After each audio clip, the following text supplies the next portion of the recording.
कंटक जे घुसलेले आहेत ते वेगवेगळ्या प्रकारचे बेकायदेशीर कृत्य करत आहेत, जेणेकरून आंदोलन भरकटण्याचा तिथे त्यांचा डाव आहे। परंतु दादांनी वेळोवेळी त्याविषयी त्यांचं क्लॅरिफिकेशन दिलेलं आहे। आज माननीय कोर्टाने एवढं सांगितलं आहे 5,000 ची परमिशन आहे, तुम्ही 5,000 इथे राहा, बाकीचे इव्हॅक्युएट करा। त्या संदर्भात दादा आता पुढील आदेश जनतेला देतील। या आंदोलनामध्ये हुल्लडबाजी होते, अप्रत्यक्ष तुम्ही मान्य केलं, तुम्ही वेगवेगळ्या प्रकारचे आंदोलक असू शकतात हेही मान्य केलं, पण आज कोर्टाने आझाद मैदान सोडून इतर सर्व जागा व्हॅकेट करण्याचे आदेश दिलेले, याकडे तुम्ही कसं बघणार आहात किंवा याबाबतच्या सूचना कशा पारित करणार? असं आहे, ज्या दिवशी नियम आला त्या दिवशी त्याच्या पूर्वीचा अर्ज आहे हे सरकार सांगत नाही। आज तुम्ही आंदोलक कशी येणार, कुठून येणार, दादांचं आव्हान 4 महिन्यापासून आहे। या सगळ्याच गोष्टींची बाब आपल्याला एकत्रित बघावी लागेल। एक पाय बांधायचा आणि दुसऱ्या पायाने पळायला लावायचं, अशा ह्या अटी व शर्ती ज्या असतात त्या तुम्ही घालून उपयोग नाही। तुम्ही सरकारने काय पाहिलं पाहिजे आंदोलनकर्त्यांचं, त्याच्यानंतर विनंती आहे मुद्द्यावर या, तुम्ही ऑर्डरच्या सगळ्यात शेवटी केलेली मागणी कोर्टानं मान्य केली ही महत्वाची गोष्ट, बरोबर। पण त्याच्या आधी मात्र आझाद मैदान सोडून इतर दक्षिण मुंबईतल्या CSMT या वगैरे जागा व्हॅकेट करायचे आदेश दिले, त्याबद्दल काय सांगणार? त्याबद्दल कोर्टाने यापूर्वी दिलेल्या आदेशाप्रमाणे आपल्याला त्या नियम पाळायचे आहेत आणि नवीन नियम पाळण्याचा देखील दादांनी जो अर्ज दिला, तुम्हाला माहिती असेल 26-27 तारखेला तो अर्ज दिला गेला आहे आणि त्याच दिवशी त्यांनी हेही सांगितलं आहे की वेळोवेळी जी दररोज मागणी करायची आहे, उपोषण आमरण आहे, त्या संदर्भात त्यांचा अर्ज असा आहे। त्या दिवशी सुद्धा एक वेगळा अर्ज दिला की उपोषण आमरण उपोषण असल्यामुळे दररोज हा अर्ज करणं शक्य नाही। आज तुम्ही 9:30 ते 5:30 या ड्युटी केल्यासारखा तुम्ही एका ठिकाणाहून दुसरीकडे जाऊ शकत नाही, ही महत्त्वाची गोष्ट आहे आणि ही बाब आम्ही आमच्या अर्जामध्ये दिलेली आहे, परंतु ही बाब कोर्टापुढे जाणीवपूर्वक आणली जात नाही। आम्ही उद्या आता त्या गोष्टीबद्दल आम्ही ओहापोह कोर्टापुढे कडू की एका ठिकाणाहून दुसरी ठिकाणी जाणं योग्य नाही। ही डेजिग्नेटेड प्लेस आहे, दादांचं आमरण उपोषण एका जागेवरच आहे। आमरण उपोषण असल्यामुळे दादांची तब्येत तशी खालावली आहे। त्यांना सकाळी ह्या गोष्टी मी बोलण्यास गेलो, परंतु त्यांची बोलण्याची ताकद आणि मनस्थिती नाही। आपण सगळे पाहता 4था दिवस आहे, तर आपण सुद्धा मी आपल्या माध्यमातून मराठा सेवकांना, आंदोलकांना आवाहन करतो, शांततेत तुम्ही ज्या आदेश आहेत दादा सांगतील त्या तुम्ही पाळा आणि तुम्ही 5,000 सोडून याच्या व्यतिरिक्त तुम्ही त्या मैदानामध्ये किंवा मुंबईच्या कुठल्याही ठिकाणावर थांबू नये।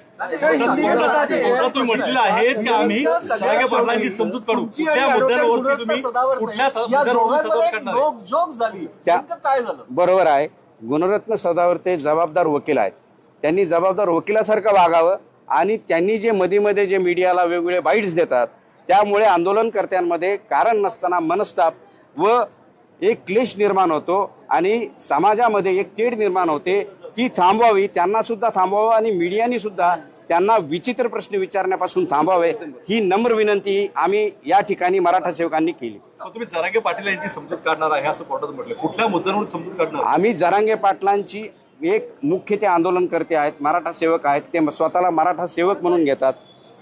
या सर्व मराठा सेवकांनी महाराष्ट्रातून आलेल्या याची दखल प्रामाणिकपणे याची घेतली पाहिजे, त्यांचा आदेश तिथे पाळला पाहिजे। त्यांचा आदेश हा सर्वांसाठी आज शिरसावन्य आहे आणि या उलट मी आता जाऊन सांगतो, आमच्या दोन्ही वकिलांनी राजेश टेकाळे जे असतील, डुबे जे असतील, यांनी तिथे सांगितलं की तुम्ही सरकारला त्यांनी केलेली मागणी मान्य करायला लावा, आंदोलन 1 दिवसात 1 तासात संपेल, हे दादांनी देखील सांगितलं। मी सुद्धा बऱ्याच वेळा मीडिया समोर सांगितलेलं आहे। आंदोलन वाढवण्याचं कारण काय? ठीक आहे, त्याला काही प्रोसिजर आहे, परंतु त्यांनी घोषणा केल्यानंतर लेखी स्वरूपात काही दिलं तर आंदोलन थांबू शकतं। कोर्टाचं आताच महत्वाचं आहे की आंदोलनकर्त्यांची हुल्लडबाजी असेल किंवा ते काही ठिकाणी कुठे कबड्डी खेळतात वगैरे असे व्हिडिओज काहीतरी दाखवले वाटतं किंवा रस्त्यावर आंदोलन करतात असेल, तर त्यावरून लॉ अँड ऑर्डर इश्यू तयार झाला। आता मनोज दादा सुरुवातीपासून तुम्हाला एक सांगतो, नाही पण मग आंदोलक ऐकत CSMT असलं तर दुसरं रस्त्यावर जामच आहे। तुमचा प्रश्नच कळाला। बरं, मी असं म्हणतं कोर्टाने मुळे असं म्हटलेलं आहे की लॉ आणि ऑर्डरचा इश्यू तयार झाला असेल तो सरकारने या सगळ्यामध्ये बघितला पाहिजे। आता त्या संदर्भात कोर्टात व्हिडिओ दाखवण्यात आले, ते आंदोलन करतात वेगवेगळ्यावरती किंवा पिटिशनरचं म्हणण्यात कोणतरी कबड्डी खेळत आहे।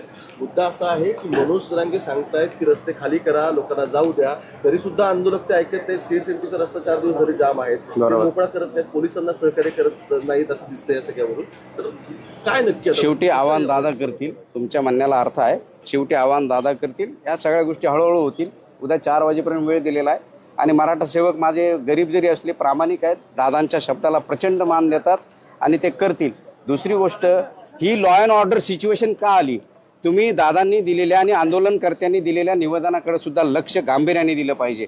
ज्या सुखसुविधा तुमच्या आमच्या मनामध्ये असतात, पाणी, लाईट, आंघोळीचं पाणी, संडास, शौचालय, त्याच्यानंतर जेवण, या गोष्टी तुम्ही अडून, तुम्हाला माहिती आहे दोन दिवस तिथे तुम्ही खाऊगल्ली बंद होती. कोणत्या कारणाने बंद होती हे सरकारचं काम आहे. तुम्हाला जर जेवण पाणी मिळालं नाही, ह्या सगळ्या गोष्टी ऑब्वियस आहे होणार. त्यामुळे ॲक्शनला रिॲक्शन असते. याकडे एक वेगळ्या अँगलने सुद्धा तुम्ही पाहिलं पाहिजे. पत्रकारांनी हे अधोरेखित केलं पाहिजे. ज्यावेळेस तुम्ही या संदर्भात अर्ज करतात, तुम्ही डिझास्टर मॅनेजमेंट करणं, मी 12 तारखेला मी आवर्जून देवेंद्र भारतींना त्या मीटिंगमध्ये सांगितलं होतं की तुम्ही ही सगळी सुखसुविधा उपलब्ध करण्यासाठी, वॉर रूम तयार करण्यासाठी, ट्रॅफिकचा रकस कमी करण्यासाठी, त्याचबरोबर गणेश फेस्टिवल असल्यामुळे आतील बांधवांना, बंधूंना जे या संदर्भात मुंबईत राहतात, या बहुल भागात 8 कॉर्पोरेशन एरियात राहतात, यांच्या घरी गणपती असतो, सगळ्यांच्या असतो. आणि हे आदराचं असं हे गणेश फेस्टिवल आपल्याला माहिती असतं मुंबईमध्ये आणि मुंबईच्या परिसरामध्ये. आपण त्याचा सन्मान करण्यासाठी त्याही लोकांना कोणताही त्रास होऊ नये. आणि हा सुट्टीचा दिवस असल्यामुळे तुम्हाला हे लक्षात आलं असेल, पाणी न मिळाल्यामुळे या सगळ्या गोष्टी झाल्या. जेव्हा याच्या बातम्या तिथे गेल्या तेव्हा तेव्हा संपूर्ण महाराष्ट्रातून खाण्याचे आणि पाण्याचे ट्रक आले आणि त्या वितरित करण्यासाठी त्यांनी जेव्हा तिथे सुरुवात केली, त्याच्यानंतरचे हे व्हिडिओ तुम्ही सांगताय झालंय. कारण तो एक राग मनामध्ये होता आणि ते झालं असेल. काही लोक घुसले. सर थोडं पुढे सरका पहिला. हल्ले करताय, एक गंभीर मुद्दा हिअरिंग मध्ये समोर आला. आंदोलक पत्रकारांवर सुद्धा हल्ले करताय, महिला पत्रकारांना धक्काबुक्की झाली. मनोज जरांगे पाटील यांनी सुद्धा त्या तुम्हाला माहिती असेल, त्यावेळेस सुद्धा मनोज दादांनी स्पष्टपणे सांगितले, कानाखाली काढा. जो कोणी तुम्हाला त्रास, आजपर्यंत तुमच्या या 200-400 चॅनलला माहिती आहे, दादांनी स्पष्ट आदेश दिलेले आहेत. कोणी तुमच्याशी हुल्लडबाजी केली, पोलिसांची केली, कारण आम्ही सतत संपर्कात होतो. पोलीस प्रशासन हे सांगणार नाही की त्या दिवशी रात्री आम्ही 4-5 वाजेपर्यंत, दुसऱ्या दिवशी 4-5 वाजेपर्यंत काय केलेलं आहे. पोलिसांना हे सांगावं लागतंय. त्यांनी सांगितलं पाहिजे की काही लोकांनी इथे ती ट्रॅफिक मोकळी करण्यासाठी सुद्धा प्रयत्न केले. आणि दादांनी काल तुमच्या सर्वांसमोर सांगितलंय, असं कुणी करत असेल, कुणी घुसखोर असेल, मुद्दाम करत असेल, त्यांना तुम्ही तुमच्या भाषेत उत्तर द्या. त्यांनी कोणाची गय केलेली नाही. आणि स्त्रियांचा आदर करणं हा आपल्या प्रत्येक समाज मनाचा एक आरसा आहे. आणि तो सांगण्याची कोणाला गरज नाही. तो धडा आपल्याला घरातच मिळतो आणि तो सर्वांनी पाळावा, हेच दादांचं कालचंही सांगणं होतं. धन्यवाद. 29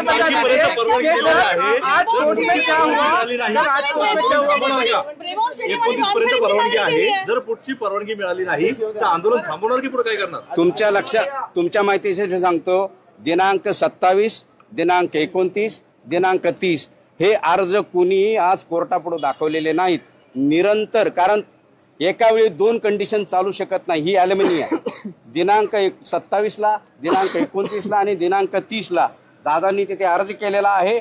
तो विहित नमुन्यात नाही, असं सरकारचं म्हणणं आहे. सरकारने हे सांगितलं पाहिजे. निरंतर असा अर्ज दादांनी आमरण उपोषणासाठी मागितला आहे, तशी परवानगी मागितली आहे. आपल्या माध्यमातून सरकारने त्याची दखल घ्यावी. तो अर्ज आजपर्यंत त्यांनी निकाली काढलेला नाही. खोट्या बातम्या तुम्ही करू नका, विचित्र बातम्या तुम्ही करू नका, जेणेकरून समाज घटकांमध्ये आणि आमच्या मराठा सेवकांमध्ये वेगळा संदेश जाईल. कृपा करून हा संदेश तुम्ही चांगल्या पद्धतीने पोहोचवा. आपल्या माध्यमातून मी हात जोडून दादांतर्फे विनंती करतो, एक समाज बांधव म्हणून. कारण मोठ्या प्रमाणात आंदोलक येतात. या अशा ठिकाणी होणं ते काही स्पेशल नाही आहे आणि त्याची मागणी करणं तेही काही वेगळं नाही. कारण गैरसोय आणि हक्क याच्या कुठेतरी समन्वय साधला पाहिजे, म्हणून कोणीतरी ती मागणी केली. आणि ती मागणी आमची नाहीये, ती त्यांनी काल कोणीतरी त्यांना सुचवलं म्हणून ती मागणी आली आणि ते दिलं तर हरकत काय. या जमिनी, या कलेक्टर कचेरी, तुमच्या रेल्वेज या आमच्या छातीवर उभ्या आहेत. याची तुम्ही कृपया दखल घ्यावी. हे महाराष्ट्राला सांगावं. शेतकऱ्यांनी त्यासाठी जमिनी दिलेल्या आहेत, हे तुम्ही याची दखल घेऊन सांगितलं पाहिजे. सर थोडं पुढे या ना सर, पहिला थोडं पुढे या सर. थोडं पुढे या, थोडं पुढे. हा बस, बस आता परफेक्ट. थोड़े मागे या. आज कोर्ट में क्या हुआ है? आज मुद्दे को लेकर माननीय कोर्ट ने क्या आदेश दिए हैं? माननीय कोर्ट ने ये कहा है, आपको डेजिग्नेटेड ग्राउंड दिया गया है, वो आज़ाद मैदान है. आप उससे ज़्यादा जो तादाद में लोग आए तादाद बढ़ने के कारण आपको मालूम है 2 दिन खाना पानी और सब बंद था।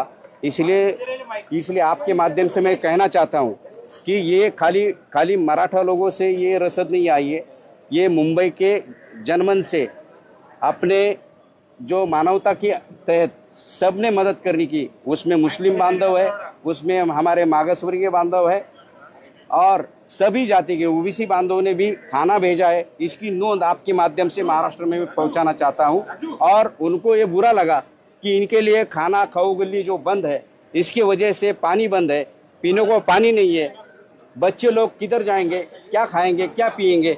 इसके लिए मानवता के माध्यम से, मानवता दिखाने के माध्यम से ये सब खाना और पीना इन्होंने भेजा है और उसका स्वीकार हमने किया है, सभी लोगों ने किया है। मुस्लिम बांधवों ने भी सब मदद भेजी है, आप कहीं से भी चेक कर सकते हो। कोर्ट में जो बात कही गई कि नियमों का उल्लंघन हो रहा है, जितना भी मराठा आंदोलन चल रहा है सभी जगहों पर लगातार उसके बारे में अभी दादा उनसे आह्वान करेंगे और कल तक 4 बजे तक आपको कोर्ट की तरफ से क्या आदेश दिए गए? 4 बजे तक जो उससे ज्यादा कोई पब्लिक है, जो आंदोलक है, वो वहाँ से जो एरिया है वहाँ से वो मिस्टर पाटिल की तरफ से ये कहा जाएगा कि जो भी हम उनको अभी ये ऑर्डर, नियमों का पालन करेंगे आप लोग? ये ऑर्डर सभी हम उनको समझाएंगे और उसके बाद वो आदेश देंगे। सबसे महत्वपूर्ण सवाल ये है कि पिछले 2 दिन में महिला पत्रकारों के साथ इस आंदोलन में बड़ी बदतमीजियां हुई हैं। इस पर दादा जो है वो किस तरीके से रिएक्ट कर रहे हैं? दादा ने इमीडिएटली किस तरीके से आपके सामने इमीडिएटली पूरी मीडिया थी, आपके सामने इमीडिएटली दादा ने बोला उनके कान के नीचे दे दो।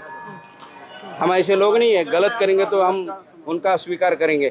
महिला हमारे लिए शिवाजी महाराज को आपको मालूम, एक उदाहरण आपको मालूम है, कल्याण की सूबेदार जो पत्नी थी उसको हमने, आपको वो इतिहास मालूम है, उनको इज्जत से हमने ये किया था, उनको बहुत तहजीब से उनको हमने संवारा था और उनको हमने बहुत इज्जत से देखा था। तो ये हमारा मैसेज हमारे खानदान में है और हमको सबको ये सिखाया गया है, महिलाओं के साथ अपनी माँ बहन की तरह देखा जाए और उनका रिस्पेक्ट वही रहना चाहिए। इस देश की हर एक महिला आज तक 400 साल में कोई कह सकता है कि मराठे की वजह से इसको सेफ जोन में आज पाई गई है। इसलिए आपके माध्यम से सभी को मैं विनती करता हूँ, ऐसा कोई कर रहा है तो दादा की आदेश से महिलाओं को बोलता हूँ, महिला पत्रकारों को बोलता हूँ, तकरार कीजिए और उसको पुलिस के हवाले कर दिए। आपको जो इमीडिएटली एक्शन लेना है, मारना है, वो आप कर सकती हो। सर मेरा ये महत्वपूर्ण सवाल है, मनोज जरांगे पाटिल जिस दिन आए हैं उस दिन से सारे आंदोलनकारियों को कह रहे हैं कि आप लोग जो है ये जगह खाली कर दें, आप लोग जो है वो लोगों का ध्यान रखें, मुंबईकरों को दिक्कत नहीं होनी चाहिए, मगर खाली नहीं हो रही है जगह। अब इसमें क्या तर्क निकाला दादा है? उनकी बात नहीं सुन रहे। दादा को प्यार करने वाले एक जगह से नहीं है। आप जानते हो 35 जिले हैं, उसमें से 30-31 जिले से लोग आए और वो हर एक घर से एक आया है। तो आप ये जान सकते हो कि उनको प्यार करने वाले लोग हैं। आज से लोग अपने ये आदेश पूरी तरह से पालन करेंगे और दादा ये आदेश हम उनको समझाएंगे, दादा आदेश उनको दे देंगे। चलो, थैंक यू। चलो, इतिहासामध्ये मराठ्यांनी या देशाचं, या राष्ट्राचं, या संपत्तीचं स्वातंत्र्यापूर्वी संरक्षण केलेलं आहे। हा दैदीप्यमान इतिहास आपल्याला शिवाजी महाराजांच्या इतिहासापासून जगत ज्ञात आहे आणि हा असा जाज्वल्य इतिहास जागवण्याच्या 350-400 वर्षानंतर या मराठा समाजाच्या किंबहुना कुणबी या जातीच्या मागणीसाठी दादांचे 8वं उपोषण आहे, ते आमरण उपोषण आहे। आपल्याला सर्वांना माहिती आहे की यापूर्वी 31 मे 2025 रोजी इथून मागे सरकारने लेखी दिलेल्या आश्वासनानुसार दादांनी यापूर्वीचे 6 ते 7 उपोषणं सोडलेली आहे। याचा प्रसार आणि प्रचार आपल्या माध्यमातून बराच वेळा झाला, पाहिला आणि सगळ्यांनी तो नोंद केलेला आहे। आपल्याला इथे सांगण्यास आनंद होत आहे की ज्या ठिकाणी दादांनी ही घोषणा 4 महिन्यापूर्वी केली, याची कल्पना सरकारला, या प्रशासनाला जाणीवपूर्वक यापूर्वी 4 वेळा 10 वेळा झाली आहे आणि आपल्या माध्यमातून बराच वेळा याची माहिती सरकारने आपल्याला सुद्धा दिलेली आहे। हे करत असताना सरकारकडे निवेदन आमरण उपोषणाचं असताना नियम 26 तारखेला आला, तो लागू केला। निवेदनाचा दिनांक हा 4 महिने पूर्वीचा होता। हा आता वादाचा मुद्दा आहे, आम्ही मांडू, पहिली गोष्ट, दादांना जी पहिली परवानगी मिळाली ती नवीन बॉम्बे पोलीस ॲक्टच्या नवीन धोरणानुसार, नवीन रूलनुसार मिळाली. त्या ठिकाणी ही डेजिग्नेटेड प्लेस जी आहे आझाद मैदान, आपल्याला माहिती आहे 5,000ची ही क्षमता असलेलं डेजिग्नेटेड प्लेस इथे देण्यात आलं दादांना. आणि त्या ठिकाणी त्यांचं आमरण उपोषण आपल्या सर्वांच्या माहितीसाठी, आपल्याला सगळ्यांना ती माहिती आहे, सुरू झालं. आणि त्या संदर्भातला अर्ज देखील त्यांनी तिथे केला. वेळ अशी आहे की त्या अर्जाच्या दिवशी 27 दिनांक 29 दिनांक 30 या दिवशी आपण निरंतर परवानगीचा अर्ज तिथे केलेला आहे. ज्या प्रकारे आंदोलकांनी किंवा ज्या प्रकारे आंदोलकांचे या 2 ते 3 दिवसात ज्या मानवी हक्क त्यांचे आहेत, आंदोलक काय आरोपी नाही आहे. पहिली गोष्ट आपण हे लक्षात घेतलं पाहिजे. आज आपल्या प्रिझन मॅन्युअलनुसार सुद्धा सर्व आंदोलकांना येथे आपल्याला सांगण्यात येते की मानवतेच्या दृष्टिकोनातून अन्न, पाणी, लाईट, ज्या गरजेच्या गोष्टी आहे, शौचालय, पाणी पिण्यासाठी, आंघोळीसाठी गरजेच्या असतात, त्या देणं गरजेचं होतं. आंदोलन ज्या दिवशी पुकारलं त्या दिवशी सर्वांना अशी कल्पना होती की आपल्याला मुंबईला आझाद मैदानाला जायचं आहे. याची कल्पना सरकारला देखील होती. या संदर्भात देवेंद्र भारतीजी जे कमिशनर आहेत यांच्याजवळ त्या ठिकाणी बऱ्याचशा 12 तारखेला याची मिटिंग झाली. याचं संयोजन कसं करायचं, यापूर्वी 26 तारखेला जी दादांनी डेडलाईन दिली होती त्या संदर्भात देखील चर्चा झाली. नेमकी काय त्यांनी त्यामध्ये प्रस्तावना केली, सरकारला काय आवाहन केलं, याची देखील नोंद घेणं या ठिकाणी गरजेचं आहे. दुसरी गोष्ट अशावर आणि सरकारवर देखील आणि किंबहुना या गणेश उत्सवाच्या दृष्टिकोनातून कोणावरही आली नसती. इथल्या स्थानिक लोकांना सुद्धा त्याचा त्रास झाला नसता. हीच दादांची, सर्व मराठ्यांची, सर्व मराठा सेवकांची ही मनापासूनची इच्छा होती. परंतु सरकारने स्वतःहून वेळ घेऊन इथून मागे लेखी तिथे आश्वासन देऊन कोणतंही काम त्यांच्या वेळेत आणि दिलेल्या विहित मुदतीत पूर्ण केलं नाही याची कल्पना आहे. आज माननीय कोर्टाने 9 तारखेला त्या दिवशी 26ची जी पहिली सुनावणी झाली त्या 26 तारखेच्या सुनावणीमध्ये दादांना पार्टी करून घेण्यात आलं आणि त्यांना नोटीस बजावण्यात आली. ती नोटीस रिटर्नेबल ही 9 तारखेला म्हणजे येणाऱ्या 9 सप्टेंबरला ठेवली. परंतु काही अंतरिम अर्ज आज आले आणि आंदोलकांच्या ज्या वाईट गोष्टी आहेत किंवा ज्या वाईट गोष्टी काही घुसखोर आलेल्या आहेत त्यांच्या वाईट गोष्टी इथे दाखवण्यात आल्या. हरकत नाही. काही गोष्टी दादांनी सुद्धा सुरुवातीपासून निघाल्यापासून त्यांनी सांगितलं की आंदोलनकर्त्यांनी कोर्टाच्या सर्व आदेशाचं पालन करावं. त्या संदर्भात त्यांनी वेळोवेळी आंतरवली सराटी ते मुंबई आणि मुंबई इथे आल्यानंतर सुद्धा मी आपल्या माध्यमातून वेळोवेळी सर्व आंदोलनकर्त्यांना, मराठा सेवकांना यापूर्वी आवाहन केलेलं आहे की तुम्ही न्याय, कायदा, सुव्यवस्था पाळायची आहे आणि ती आपण पाळलेली आहे. ज्याप्रमाणे त्या माननीय उच्च न्यायालयाने अटी घालून दिल्या होत्या त्या आपण सर्व पाळण्याचा प्रयत्न केला. परंतु दिनांक 29, 30 व 31 या दरम्यानच्या काळामध्ये आपण पाहिलं असेल भरपूर पाऊस होता आणि ज्या ठिकाणी डेजिग्नेटेड प्लेस आहे त्या ठिकाणी भरपूर पाणी साचलं होतं. आणि आपण हेही पाहिलं असेल की एक पोलीस ऑफिसर तिथे भोवळून पडला आणि त्याला मदत मराठा सेवकांनी केली. वाईट गोष्टी दाखवल्या जातात, चांगल्या दाखवल्या जात नाहीत. आपल्याला त्या दाखवणं गरजेचं आहे. मराठ्यांनी आजपर्यंत कोणाचाही हक्क हिरावून घेतलेला नाही. उलट त्यांचे हक्क प्रस्थापित केलेले आहेत आणि त्यांचे हक्क अबाधित केलेले आहे. हे राजश्री शाहूंनी, शिवाजी महाराजांनी आणि सयाजीराव गायकवाडांनी आणि बऱ्याचशा अशा मोठ्या लोकांनी आपल्याला दाखवून दिलेलं आहे. तरी दादांचं हे आंदोलन हे सरकारविरुद्ध आहे. दादांचं आंदोलन हे प्रशासनाच्या विरुद्ध आहे. येथील लोकांना कोणताही त्रास देण्याचा त्यांचा कोणताही मानस किंवा उद्देश नाही हे त्यांच्या आव्हानातून या वेळोवेळी दिसलेलं आहे. दुसरी गोष्ट अशी, काही समाजकंटक जे घुसलेले आहेत ते वेगवेगळ्या प्रकारचे बेकायदेशीर कृत्य करत आहेत जेणेकरून आंदोलन भरकटण्याचा तिथे त्यांचा डाव आहे. परंतु दादांनी वेळोवेळी त्याविषयी त्यांचं क्लॅरिफिकेशन दिलेलं आहे. आज माननीय कोर्टाने एवढं सांगितलं आहे 5,000ची परमिशन आहे, तुम्ही 5,000 इथे राहा, बाकीचे इव्हॅक्युएट करा. त्या संदर्भात दादा आता पुढील आदेश जनतेला देतील. या आंदोलनामध्ये हुल्लडबाजी होते, अप्रत्यक्ष तुम्ही मान्य केलं, तुम्ही वेगवेगळ्या प्रकारचे आंदोलक असू शकतात हेही मान्य केलं. पण आज कोर्टाने आझाद मैदान सोडून इतर सर्व जागा व्हॅकेट करण्याचे आदेश दिलेले. याकडे तुम्ही कसं बघणार आहात किंवा याबाबतच्या सूचना कशा पारित करणार? असं आहे, ज्या दिवशी नियम आला त्या दिवशी त्याच्या पूर्वीचा अर्ज आहे हे सरकार सांगत नाही. आज तुम्ही आंदोलक कशी येणार, कुठून येणार, दादांचं आव्हान 4 महिन्यापासून आहे. या सगळ्याच गोष्टींची बाब आपल्याला एकत्रित बघावी लागेल. एक पाय बांधायचा आणि दुसऱ्या पायाने पळायला लावायचं अशा ह्या अटी व शर्ती ज्या असतात त्या तुम्ही घालून उपयोग नाही.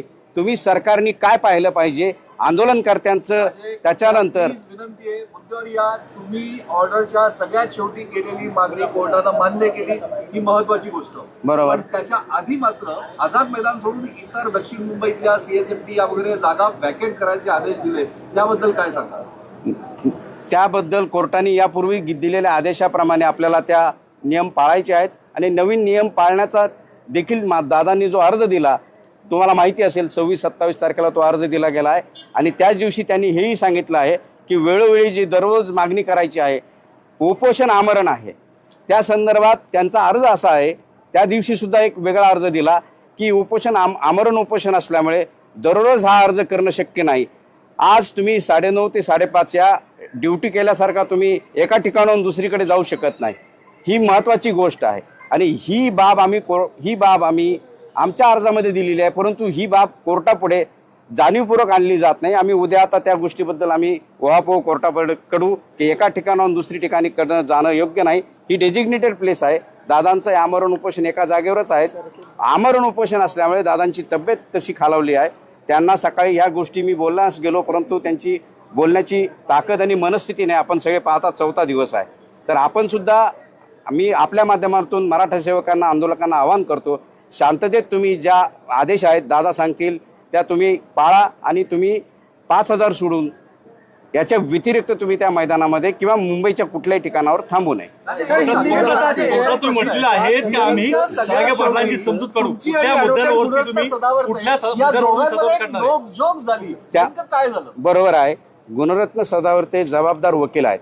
त्यांनी जबाबदार वकिलासारखं वागावं आणि त्यांनी जे मध्ये जे मीडियाला वेगवेगळे बाईट्स देतात त्यामुळे आंदोलनकर्त्यांमध्ये कारण नसताना मनस्ताप व एक क्लेश निर्माण होतो आणि समाजामध्ये एक तेढ निर्माण होते.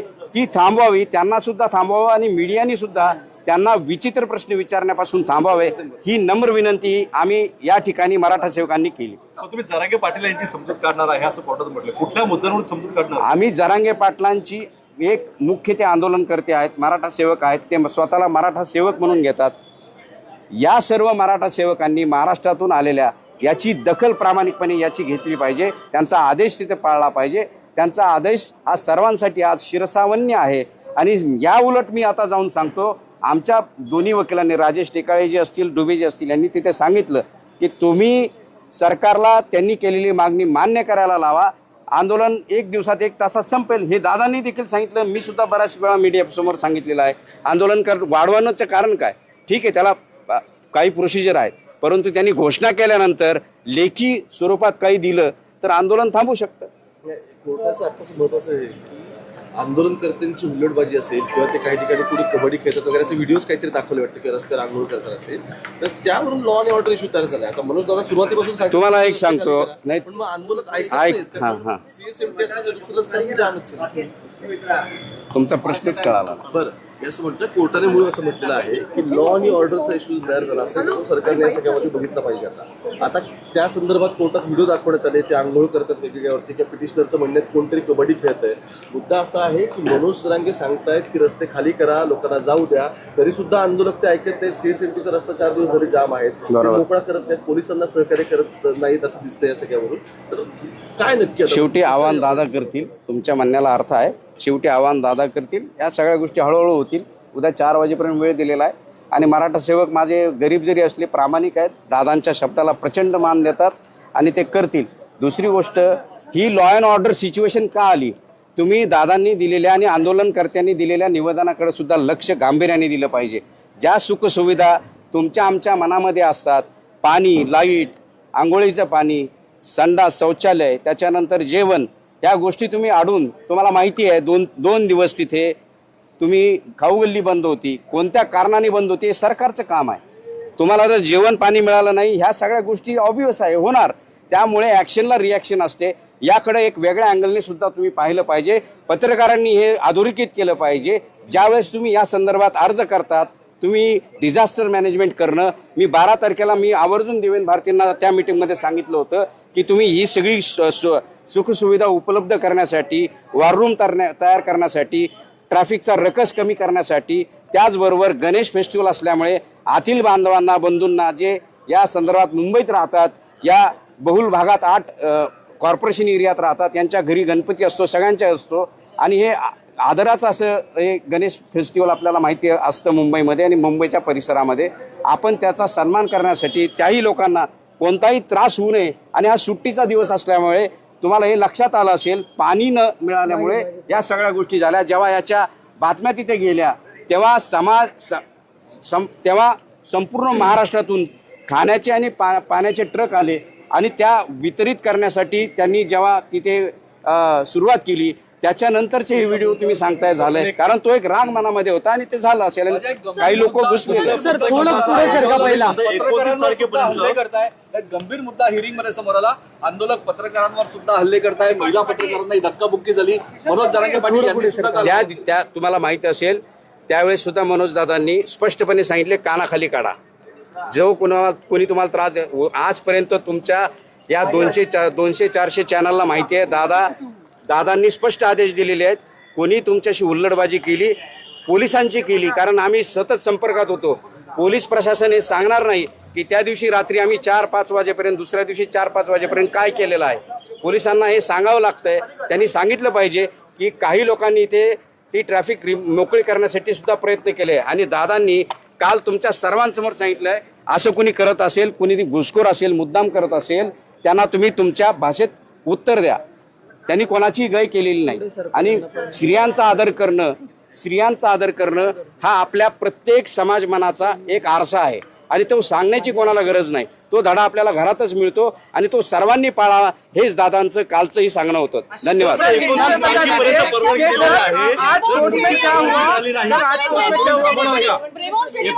परवानगी आहे, जर पुढची परवानगी मिळाली नाही तर आंदोलन थांबवणार की पुढे काय करणार?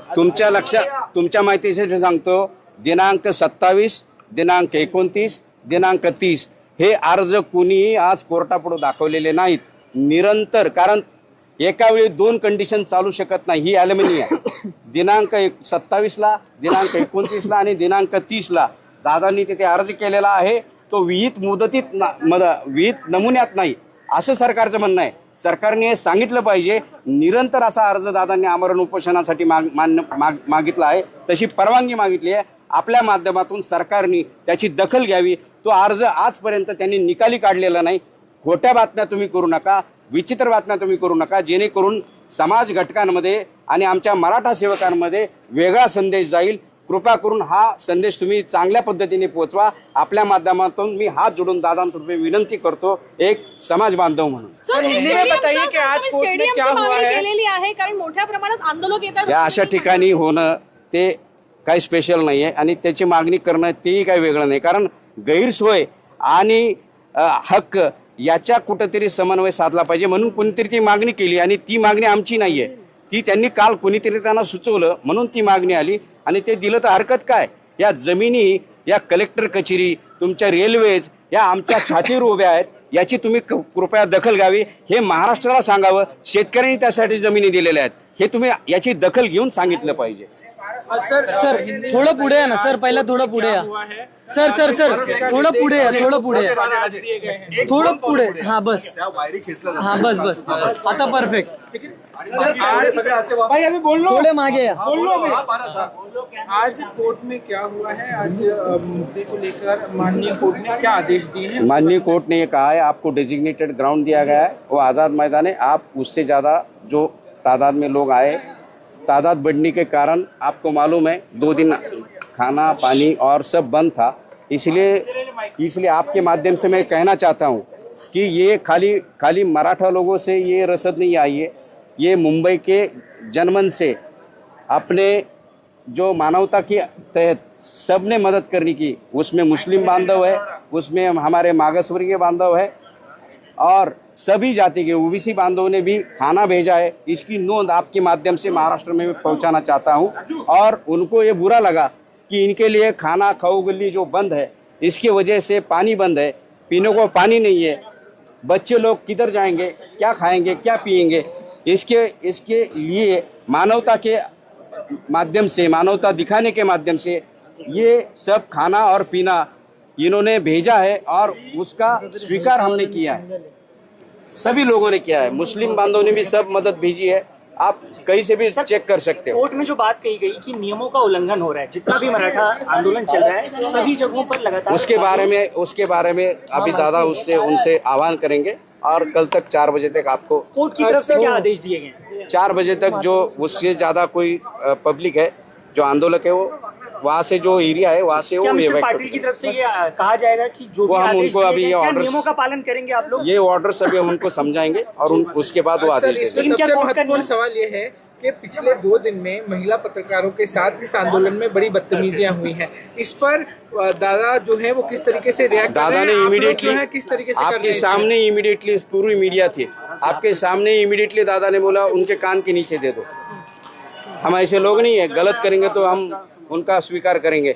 महिला हमारे लिए शिवाजी महाराज को आपको मालूम, एक उदाहरण आपको मालूम है, कल्याण की सूबेदार जो पत्नी थी उसको हमने, आपको वो इतिहास मालूम है, उनको इज्जत से हमने ये किया था, उनको बहुत तहजीब से उनको हमने संवारा था और उनको हमने बहुत इज्जत से देखा था। तो ये हमारा मैसेज हमारे खानदान में है और हमको सबको ये सिखाया गया है, महिलाओं के साथ अपनी माँ बहन की तरह देखा जाए और उनका रिस्पेक्ट वही रहना चाहिए। इस देश की हर एक महिला आज तक 400 साल में कोई भी कह सकता है कि मराठे की वजह से इसको सेफ जोन में आज पाई गई है। इसलिए आपके माध्यम से सभी को मैं विनती करता हूँ, ऐसा कोई कर रहा है तो दादा की आदेश से महिलाओं को बोलता हूँ, महिला पत्रकारों को बोलता हूँ, तकरार कीजिए और उसको पुलिस के हवाले कर दिए। आपको जो इमीडिएटली एक्शन लेना है, मारना है, वो आप कर सकती हो। सर, मेरा ये महत्वपूर्ण सवाल है, मनोज चरांगे पाटिल जिस दिन आए हैं उस दिन से सारे आंदोलनकारियों को कह रहे हैं कि आप लोग जो है ये जगह खाली कर दें, आप लोग जो है वो लोगों का ध्यान रखें, मुंबईकरों को दिक्कत नहीं होनी चाहिए, मगर खाली नहीं हो रही है जगह। अब इसमें क्या तर्क निकाला दादा, जा रहा है? आंदोलनकारी उनकी बात बात नहीं सुन रहे। दादा को प्यार करने वाले एक जगह से नहीं है। आप जानते हो 35 जिले हैं, उसमें से 30-31 जिले से लोग आए और वो हर एक घर से एक आया है। तो आप ये जान सकते हो कि उनको प्यार करने वाले लोग हैं। आज से लोग अपने ये आदेश पूरी तरह से पालन करेंगे और दादा ये आदेश हम उनको समझाएंगे, दादा आदेश उनको दे देंगे। चलो, थँक्यू। चलो, आजपर्यंतच्या इतिहासामध्ये मराठ्यांनी या देशाचं, या राष्ट्राचं, या संपत्तीचं स्वातंत्र्यापूर्वी संरक्षण केलेलं आहे। हा दैदीप्यमान इतिहास आपल्याला शिवाजी महाराजांच्या इतिहासापासून जगत ज्ञात आहे आणि हा असा जाज्वल्य इतिहास जागवण्याच्या 350-400 वर्षानंतर या मराठा समाजाच्या किंबहुना कुणबी या जातीच्या मागणीसाठी दादांचं 8वं उपोषण आहे, ते आमरण उपोषण आहे। आपल्याला सर्वांना माहिती आहे